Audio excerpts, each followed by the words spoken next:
Sepucuk Jambi, 9 Lurah. Halo Halo, Jambi.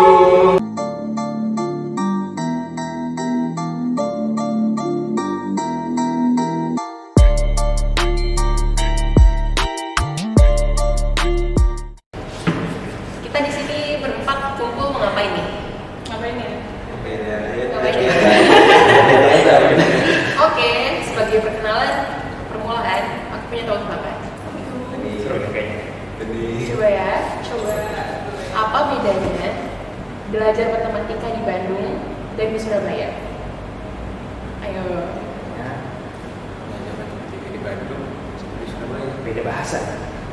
Oke, beda bahasa. Kalau yang lurus terus, kalau yang lempeng-lempeng aja beda tempat. Apa? Nyerah ya. Jadi kalau belajar matematika di Bandung namanya aljabar.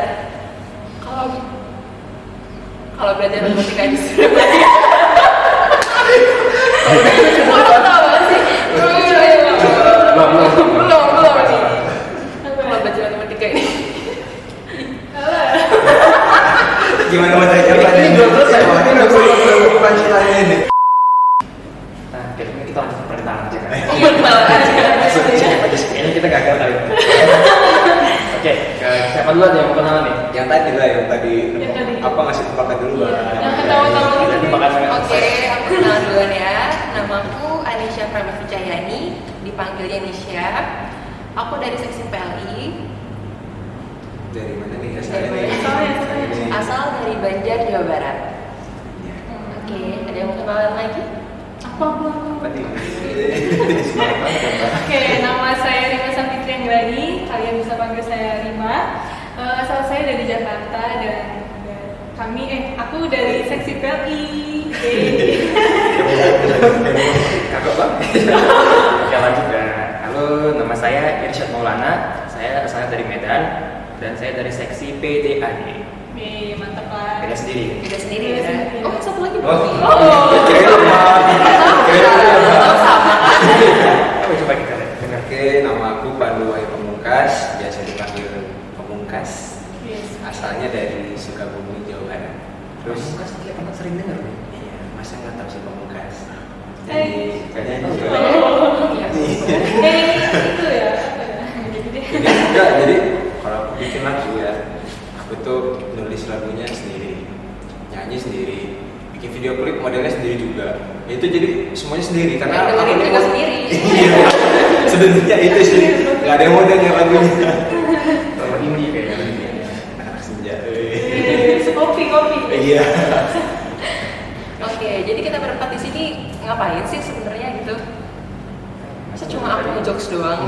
Nggak mungkin. Gak mungkin ya. Jadi Bea Cukai Jambi ini punya program baru nih. Oh gitu. Jadi program ini kita namain apa? Ada yang tahu? Ada yang tahu? Kayaknya gimmick semua nih. Jadi kita punya program baru. Tahu itu apa nih? Jadi kita punya program baru namanya BPODS, panjangannya Bea Cukai Jambi atau BKB Podcast. Oh, mantap. Nah, jadi kita berempat di sini kita mau podcast nih. Tapi nggak tahu ya ke depannya kita bakal ngapain. Apakah bakal jalan terus podcastnya? Terus. Kenapa sih kita buat di pods ini? Sebenarnya kan podcast ini salah satu media untuk menyampaikan informasi. Ya walaupun podcast ini kan lagi trending, mungkin maksudnya kayak Kita nggak mau kalah gitu nggak ya? mau kalah ya. Sebenarnya kan nggak semua kita ngikut-ngikut orang itu negatif. Ini salah satunya podcast ini kita ngikut orang karena podcast ini positif tujuannya buat menyebarkan informasi. Betul banget. Ada lagi nggak nih? Pendapat nggak? Pendapat nggak? Aku sih sependapat. Rima gimana Rima? Benar juga. Oh udah. Ikut-ikut aja. Pods ini sebenarnya mau disiarkan di mana sih gitu? Aku juga bingung nih. Aku ngomong di sini ntar tiba-tiba nggak ditayangin gitu kan? Sedih banget gak sih? Nah, jadi BPODS ini kedepannya akan disiarkan di medsos kantor Jambi. Nah, itu ada dari YouTube, Bea Cukai Jambi, sama dari Spotify. Spotify-nya juga namanya Bea Cukai Jambi. Jadi kanti-kanti Jambi semua bisa dengar di sana atau kalau mau lihat kami secara langsung berempat bisa lihat kami di YouTube. Berempat doang nih, nggak ada narasumber lain gitu. Oh, mungkin ke depan kita belum tahu masih rahasia. Iya, masih rahasia. Mana tau kita ngajakin influencer gitu kan? Wah. Saja.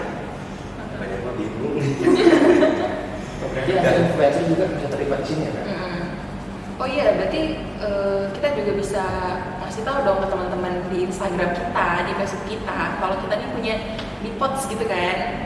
Instagram kita apa sih? Bea Cukai Jambi. Bea Cukai Jambi kan ya. Bea Cukai Jambi. Buat teman-teman yang belum follow, coba follow ya. Wajib pokoknya umit. Ini promosi nggak apa-apa kan? Iya, nggak apa-apa. Nah, jadi untuk kedepannya nih kalau misalnya Antikanti Jambi mau request bisa dari situ kali ya mungkin. Mau request materi apa atau mau yang penasaran kira-kira Bea Cukai ini ngapain aja sih, atau mau dengar pengalaman mungkin bisa request dari Instagram itu kali. Ya, atau misalkan ada yang mau nanya-nanya nih, penasaran gimana sih tentang apa itu Bea Cukai atau apalah tentang Bea Cukai, nanti kita bisa jawab di episode selanjutnya. Gitu kan. Kebetulan aku pribadi nih, aku pegang media sosial BC Jambi. Jadi sedikit sharing ya. Di situ tuh banyak mahasiswa dari gemes gitu. Siapa ya? Ini kayak nanya-nanya, Kak, gimana sih cara pendaftaran Bea Cukai? Kak, Bea Cukai itu ngapain aja sih gitu. Bahkan ada nih yang mereka tuh mengadu ke Instagram kita kalau mereka tuh kena tipu sama Bea Cukai gitu. Penipuan ya. Ada satu kasus nih, dia katanya beli barang HP itu harganya murah banget, di bawah 1 juta, padahal HP yang itu yang ada logo-logonya itu, Yang kayak gini gitu ya? logo Apple mini gitu itu kan. Boba. Iya, yang boba, HP boba saat ini lagi trending gitu. Terus dia bilang katanya harganya di bawah 1 juta. Udah nih, dia udah transfer, ya katanya udah dikirim barangnya, tapi ternyata barangnya itu ketahan sama Bea Cukai dan harus bayar pajak malah lebih dari harga HP-nya, bisa 2 kali lipat, 3 kali lipat gitu. Biasanya juga ada ancaman-ancaman gitu ya Kak, kalau nggak bayar itu gimana? Iya, dia juga katanya diancam bakal masuk penjara kalau nggak bayar pajak. Menurut kalian itu gimana? Solusi atau tanggapannya gitu? Ini kan sebagai petugas PLI Nah, gitu ini kan? ini sebagai petugas Iya. PLI juga ya. PKI juga Oh iya. kemungkinan. Iya. Kok dia mana-mana aja. Iya, itu solusinya gitu, harus ngapain?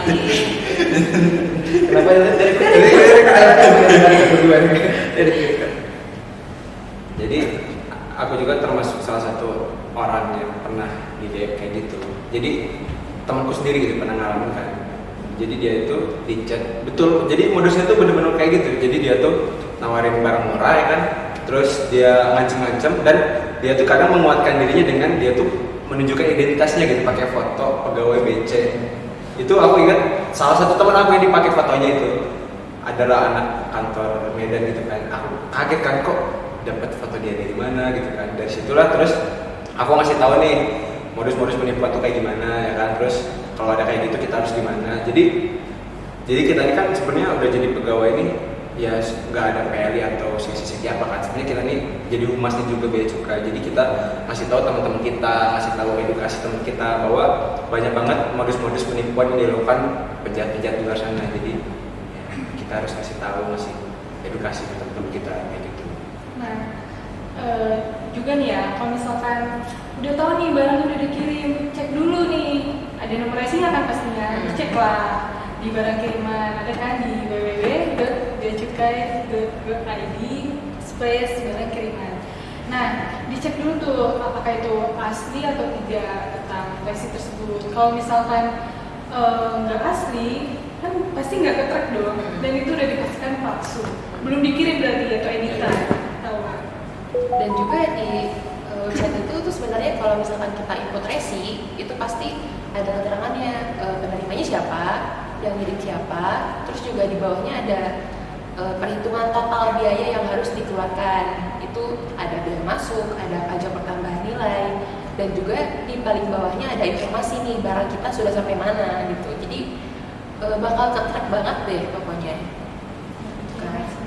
Nah, berarti kita lagi ngomongin barang kiriman nih ya. Apa sih barang kiriman itu? Ya, Ada yang bisa bantu jelasin gak sih? Ada sepertinya. Iya. Lagi Bagian nih. Tapi mungkin sebelum kita jelasin apa barang kiriman, mungkin dasarnya kita jelasin dulu kali ya, apa itu impor atau apa itu Oh, ekspor. iya, iya.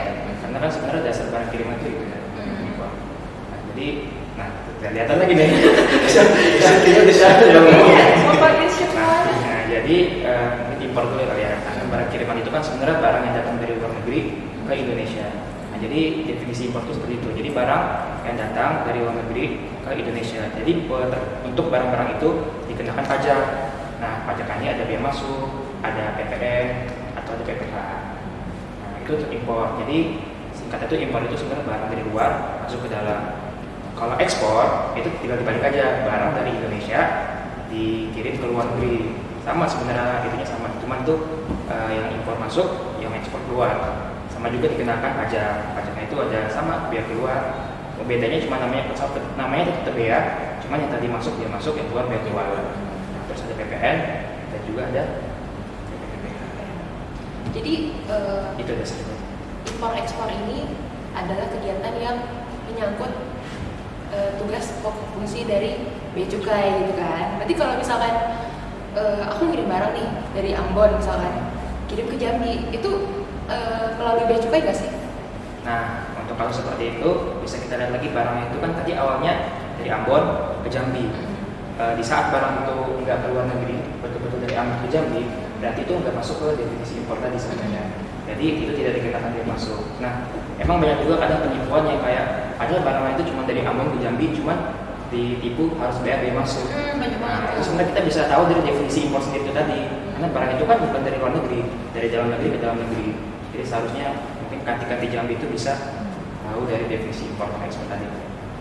Nah, berarti kan barang kiriman luar negeri itu adalah baru menyangkut ke petugas-petugas bea cukai. Kalau misalkan antar kota di dalam negeri itu nggak ada sangkut pautnya sama sekali dengan petugas bea cukai gitu kan.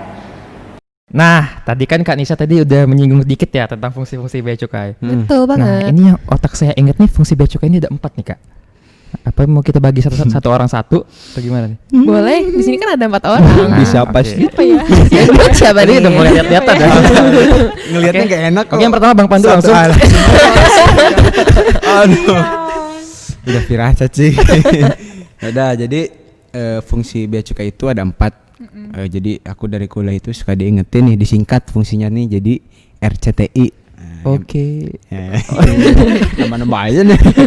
Jadi yang pertama itu huruf R itu artinya revenue collector. Artinya bea cukai ini memungut bea masuk, bea keluar, dan juga cukai untuk penerimaan negara. Mungkin dari singkatnya kayak gitu ya. Terus yang kedua itu huruf C. Nih, siapa nih? Siapa nih? Karena aku Oke. sukarelawan, jadi aku Oh iya, boleh. jadi aku pengen Padahal udah prepare. jelasin Padahal cuma ngirimin tadi. jelasin tentang community protector. Jadi tugas bea cukai community protector adalah melindungi masyarakat dari masuknya barang-barang yang ilegal dan juga tentunya menjaga perbatasan.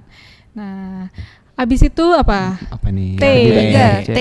Oke. Oke. T itu singkatan dari Trade Facilitator. Jadi bea cukai ini punya tugas untuk memberikan fasilitas perdagangan.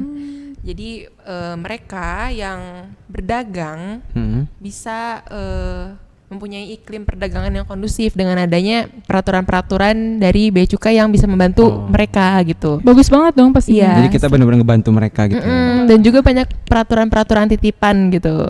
Dari instansi lain. Dari ya? instansi lain gitu. Yang terakhir. Terakhir. Betul. Oke, sepertinya dapat sisa ya. Iya, Bapak tadi terima kasih. suruh siapa nunjuk di awal? Yang terakhir itu ada I ya. Hmm. Nah, Iya. I itu adalah industrial assistance. Nah, artinya itu kan assistance itu kan mendukung atau membantu. Nah, itu jadi fungsi bea cukai yang keempat ini adalah mendukung atau membantu industri, khususnya industri dalam negeri. Nah, contohnya itu kayak bea cukai itu suka ngasih fasilitas. Salah satu fasilitas itu adalah KIT, kemudian impor tujuan ekspor. Nah, itu jadi perusahaan-perusahaan itu bisa mengimpor barang-barang yang belum jadi untuk diolah di sini, nanti diekspor dengan harga yang lebih tinggi. Nah, jadi itu salah satu fungsi bea cukai untuk membantu industri dalam negeri. Wah, Ada bagus 4 nih jadi ya. tadi. Betul, bagus. Oke, kita back to topik awal. Oke. Kita kan lagi ngomongin barang kiriman. Nah, dengar-dengar ada peraturan baru dan ada peraturan yang lama nih tentang barang kiriman. Iya. Berapa sih nilai pembatasan untuk barang kiriman sekarang dan barang kiriman yang dulu gitu kan? Mungkin kanti-kanti Jambi ini masih bingung gitu Iya, kan? Nah, jadi mungkin kanti-kanti Jambi ini ada yang pernah ngerasain nih dulu beli barang kiriman sama sekarang kok berbeda gitu ketentuannya. Mungkin ada yang penasaran kan. Jadi di sini kita sekalian juga ngejelasin apa perbedaan peraturan lama dan peraturan baru dari barang kiriman. Pasti lihat-lihatan lagi. Selalu lihat-lihatan. Asalkan lu Saya menjelaskan menunggu. sesuatu. Nah, jadi kalau boleh tahu peraturan lama barang kiriman itu gimana sih, Kak? Kak ya. Makanya mending ambil alih dari awal Kak. Jadi pas kakak ngomong siapa tahu bisa. Jadi gimana Syat? Gantian Oke. kayak gitu. Siap-siap. Jadi peraturan lama dan peraturan baru ini sedikit berbeda ya. Kalau peraturan lama itu dikenakan 75 US dollar. Jadi setiap kita beli barang seharga 75 US dollar atau lebih itu pasti dikenakan bea masuk, PPN dan PPh. Nah, kalau peraturan yang terbaru sekarang itu untuk barang-barang dengan harga 3 US dollar. Jadi itu perkiriman barang ya Kak? Iya, Ya. per kiriman, per barang, per orang. 3 US dollar batasnya. Jadi kalau lebih dari itu dikenakan bea masuk dan pajak pertambahan nilai saja. Jadi sekarang nggak ada lagi PPh. Enggak ada PPh ya. Biasanya PPh tuh yang ngebedainnya antara yang punya NPWP sama enggak itu ya. Iya, yang punya NPWP dan yang nggak punya NPWP. Terus tadi kan dari nilainya nih tahun apa? Yang aturan yang lama tuh 75, sementara yang baru nih 3. Maksudnya jauh kan? si Sebenarnya maksudnya itu bedanya. apa gitu? Iya, jadi kenapa sih aturannya tuh diubah sampai nilainya tuh jauh banget turunnya gitu? Gimana Ri? Rima kenapa lihat bawah? Kenapa lihat bawah? Lihat apa Nah. tuh? Enggak. Gimana, Rim? Mungkin kayaknya ada yang mau disampaikan nih unek-unek nih ke Rima nih.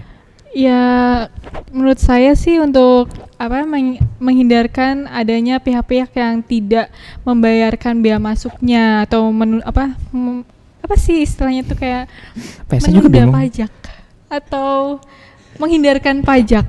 Menghindari pajak. Iya, kalau menurutku sih gitu. Mungkin kalau menurut kalian Bapak Irsyad? Tadi pertanyaannya apa ya? Ngomong pertanyaannya apa ya? Latar belakang kenapa Belakangnya. dikenakan Oh. 3 US dollar sekarang gitu. Mungkin menurut saya ya ini karena kan barang kiriman pasti gara-gara dampak Covid ini juga makin banyak ya orang-orang yang jual yang beli barang dari luar negeri.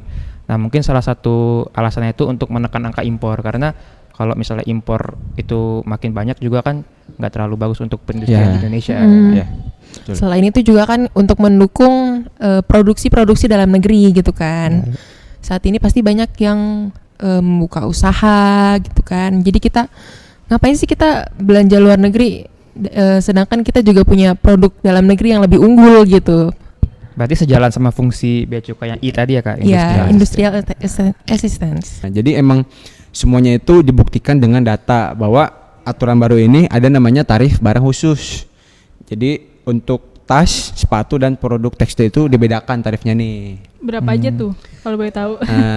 Kalau tas ini tarifnya itu 15 sampai 20%. Untuk sepatu itu 25 sampai 30% dan untuk produk tekstil itu sebesar 15 sampai 25% bea masuknya. Kenapa nih beda-beda gitu kan dan kenapa produk ini aja nih? Jadi berdasarkan data ya yang dari pemerintah ambil ini, impor barang kiriman terhadap produk-produk tersebut 3 produk tadi itu sebesar 63% dari total importasi barang kirimannya itu berupa produk-produk tersebut. Jadi Banyak ya? banyak banget gitu Banyak yang banget itu, 63. impor barang-barang itu. Iya. Jadi itulah kenapa pemerintah membedakan produk ini untuk tarif bea masuknya. Salah satunya itu untuk menekan biaya importasi tadi. Dan juga untuk mendukung Ya. UKM Indonesia ya tentunya. Kan sekarang juga mungkin aku sendiri gitu ya ngelihat dari fenomena masyarakat sendiri ini udah tergerak sih, jadi kayak bajunya bahkan sepatu-sepatunya nih lagi up lagi nih produk-produk lokal nih dan ini bener-bener harus kita dukung juga gitu kan. Iya. Kelihatan banget Betul. kayaknya terlalu gemar dengan fashion. Iya. Kayaknya terlalu Pride. hedon juga Local kayak. pride Local lah pride ini harus istilahnya, local harus pride. ditimbulkan gitu kan, Iya. local pride-nya. Bangga sama Iya. produk-produk Indonesia tentunya. Ya. Nah, apa nih? Kayaknya dengar-dengar tuh ada yang dikecualikan nih. Ada yang tahu nggak? Nah, Apa ya? buku pengetahuan itu dikecualikan dari bea masuk dan pajak Jadi kalau lainnya. kanti-kanti Jambi mau impor barang kiriman dari luar negeri, mau beli barang buku pengetahuan itu dikecualikan ya, Mas? Iya, dikecualikan 0%. Walaupun harganya itu di atas dari $3. Iya, betul banget. Ya. Jadi Bentar-bentar. Ini dari tadi kita ngomongin peraturan. nomor peraturan itu nomor berapa gitu kan. Nah, Biar berapa ya? ganti-ganti Jambi juga bisa searching sendiri Iya, gitu biar kan. bisa langsung baca gitu kan, Iya. lebih lengkapnya. Iya. Berapa nih, Rim? Berapa? Oke, Rima, berapa? Akhirnya aku bisa nih juga orang. Oke, aku jelasin ya. Jadi ini ada di Peraturan Menteri Keuangan nomor 199 tahun 2019 yang telah ditetapkan pada 30 Januari tahun 2020 gitu. Jadi sejak tanggal 30 Januari kemarin ya, Iya, baru betul banget. ditetapkan bahwa barang kiriman itu dibatasi 3 US dollar. Iya. Ingat tuh PMK 199. 3 US dollar. Rima nih keluar nih. Kayak nada gitu. Nadanya kok begitu. Ya, mohon maaf ya guys. Nah, jadi kan tadi kita dari awal nih udah bahas kayak yang kena tipu. Kayaknya bakal ditunjuk lagi. Balikin dong. Hati-hati. Siap-siap ya kalian bertiga ya. Siap, Pendukungmu, siap. Aku pendukungmu. Tidak Bang. peduli. Nggak, jadi kan tadi kita udah bahas ya dari awal tentang yang kena tipu nih, terus kita udah bahas aturan baru dari alasannya, terus aturan barunya tuh apa gitu kan. Sekarang kita mungkin langsung simpulin aja gitu kan, gimana sih ciri-ciri penipuan nih yang biasa masyarakat alamin gitu. Coba dari mana dulu nih, dari siapa nih? Oke, aku aja dulu. Oke, nggak apa-apa. nah, suka aku kayak gini Ya. kan. Banget loh, Kak. Makasih loh. Kamu nggak mau ditunjuk tiba-tiba. Kayaknya udah siap banget nih. Gimana Kak? Gimana Kak? Oke, jadi aku mau ngasih tahu nih ciri-ciri penipuan yang sering terjadi di Kota Jambi. Yang pertama itu ada alasannya barang tertahan di bea cukai. Jadi barang-barang mereka itu ditahan sama petugas bea cukai. Mengatasnamakan bea cukai. Iya, mengatasnamakan bea cukai. Terus tiba-tiba dihubungi sama petugas bea cukai. Emang kita langsung menghubungi gitu ya? Enggak kan? Enggak dong. Paling Iya. kalau kangen doang. Iya. Itu sama yang lain. Sama yang lain, Yang bukan sama kangen nih. penerima barang. Oh iya betul. Jadi hati-hati, kita sebagai petugas bea cukai tidak pernah menghubungi penerima barang langsung untuk menarik pajaknya. Terus yang kedua, itu ada meminta sejumlah uang dan diancam untuk terkena hukuman penjara. Nah, Ngeri banget gak sih Ngeri langsung banget kan? digituin? Padahal kan Ancam-ancam gitu kan. harus ada tahap-tahapnya dulu kan. Iya. Nggak mungkin langsung Padahal gitu. kalau misalkan nggak bayar pajak ya udah berarti nggak dapat barangnya dong. Iya. nggak? Ya nggak ditahan juga gitu kan. Tapi banyak yang berhasil modus ini ya, kayak orang tuh langsung panik kan, takut, jadi Iya. akhirnya bayar gitu transfer, Nah. setelah ditransfer ditinggal gitu Tinggal aja. Udah langsung Kayak pengalaman tuh. Oh. Back. Next yang ketiga itu ada menghubungi dengan nomor telepon dan nomor rekening pribadi. Jadi kayak meminta pajak tapi kirimnya ke nomor rekening pribadi atas nama Tet gitu Atas kan. nama Irsyad Maulana. Irsyad Maulana misalkan kan. Tapi Nomor padahal rekening nggak. aku nggak usah. Jangan. Iya, jadi harusnya kita bayar billing ya. Iya. Bayar billing sesuai dengan yang tertera di Rekening. keterangan barang tersebut, bisa dicek di www.beacukai.go.id/barang kiriman. Nah, jadi Nanti- ini ya, jadi benar-benar harus diingat nih kalau kita nih bea cukai nggak pernah minta transfer ke rekening pribadi. Mm-mm. Dan Bener-bener tentunya bayarnya tuh via ini ya, bank devisa ya, bank Iya, devisa bank negara devisa ya. negara pastinya gitu kan. Terus yang selanjutnya, jual beli barang online dari luar negeri dengan harga murah. Udah pasti banyak ini kan, termasuk paling yang banyak karena biasanya. hal murah itu tuh Iya. paling yang disukain sama kita semua tuh khususnya kalau dari Batam gitu kan, Iya. pasti banyak yang ini gitu, dari Pelabuhan Roro kan. misalkan. Weh, tungkal. Tungkal. Jambi. Terus next ada penipuan lelang palsu. Perlu diketahui buat kanti-kanti Jambi, lelang kita itu hanya ada di mana ya? Di mana? Adanya Tentunya di laman ini, Ditjen Kekayaan Negara ya kalau nggak DJKN, salah, ya. DJKN. Atau kadang Instagramnya Bea Cukai RI juga sering menginfokan tuh kalau misalkan ada lelang yang benar-benar mengatasnamakan Bea Cukai. Terus yang ketiga ada mendapatkan hadiah dari orang asing atau kenalan baru. Iya. Sering Bener, banget bener, itu, bener, Sering bener. banget kan. Misalkan Rima nih, Rima kenalan di Facebook. Ada Ada bule yang gitu kan. Kayaknya emang sering kalau itu mungkin. Ada bule tiba-tiba ngajak kenalan. Kenalan minta alamat, mau ngasih hadiah gitu kan. Iya. Hadiahnya berlian kan. Iya, wah. nggak ada hujan, nggak ada angin padahal. Iya. Terus tiba-tiba udah dikirim nih barangnya, tapi malah diminta pajak. Nah itu tolong deh dicek dulu resinya. Iya. Jangan sampai tertipu oleh rayuan mautnya sang bule Jangan gitu terlalu ya. berharap gitu kali. Iya. Jangan terlalu berharap. Jangan terlalu berharap ya. Masih banyak ikan di laut. Siap, terima kasih. Makasih atas sarannya Kak. Yang selanjutnya itu ada teman atau barang ditahan oleh bea cukai. Kayak misalkan ada nih temanku, dia hampir kena, dia ditelepon sama temennya kalau temennya ini tertahan di bea cukai gara-gara datang ke Indonesia bawa uang dengan jumlah yang banyak. Nah, terus Karena- diminta tebusan pajak, kalau mau nebus uang segini harus ada pajak segini. gitu kan. Iya, iya, Nah, iya. itu sering banget. Dan yang terakhir mengaku sebagai petugas bea cukai. Ini Itu. kan udah sempet aku Ini kasih nih. tahu tadi di awal kan, ngaku-ngaku kaget kan ngelihat foto, kok ini mah temen aku sendiri Iya gitu kan, kan? namanya kok beda, nggak Mana mungkin. ada ini kan pejabat yang dijadikan foto. Iya, Iya. bahkan di Ditjen kita Pak Heru Pambudi Iya. juga pernah kecolongan fotonya dipakai oleh pihak yang tidak Iya, berwenang oknum yang tidak gitu bertanggung kan. jawab lah ya. Sangat merugikan sekali. Nah, dari ciri-ciri dari contoh-contoh penipuan yang udah disebutkan, gimana sih cara teman-teman untuk mengantisipasi hal tersebut? Mungkin Ya. dari aku pertama nih ya, kalau mungkin kalian misalkan kalau ada yang kurang bisa langsung nambahin aja. Kalau aku sendiri sih lebih ke apa ya, nanya gitu kan. Jadi sekarang kan udah jelas ya, maksudnya dari setiap kantor kita itu punya sosmed sendiri kan, punya nomor masing-masing kan. Jadi udah gampang lah ngehubungin kalau kita mau nanya itu bener apa enggak sih. Kita ada kejadian misalkan takutnya kayak tadi kan ada yang ngancem-ngancem, kita jangan langsung takut, kita harus langsung nanya ke yang semestinya, yaitu kan tiap kantor ini udah ada nomornya. Nah, langsung aja kita tanya, pastiin, soalnya apa ya, banyak sekarang admin-admin dari kantor tuh fast respon juga, jadi Iya. kalian jangan takut, ya nanya aja pokoknya kalau ada apa-apa. Dan harus dipastikan dulu nih media sosialnya benar atau enggak. Nah, itu Iya. juga. Kalau masih kurang puas, langsung aja ke kantor bea cukai. Betul Langsung banget, datang karena dong. kita selalu apa namanya? Selalu ada untuk para Mantap. masyarakat yang Selalu ada. ingin ya, Ya, di ingin tengah pandemi ini berkonsultasi. kita juga masih ada yang kantor kan, ada WFA, ada WFO. Terus tadi yang pertama kan nanya ya, yang kedua ini barangnya dicek tadi di apa? Di tracking gitu kan di www.beacukai.co.id/barang kiriman. Jadi kalau itu paling simpel sih sebenarnya, kalau misalkan barang kalian benar dikirim, kalian dicek itu pasti ada barangnya di situ. Kalian bisa pantau tuh udah sampai mana barangnya, statusnya kayak gimana, itu benar-benar ada di situ semuanya. Jadi kalau misalkan kalian ngecek nggak ada dan itu udah pasti dipastikan kalian kena tipu gitu kan, barangnya bohong, nggak ada. Pasti ada nomor resi ya. Pasti ada nomor resi. Oke, next.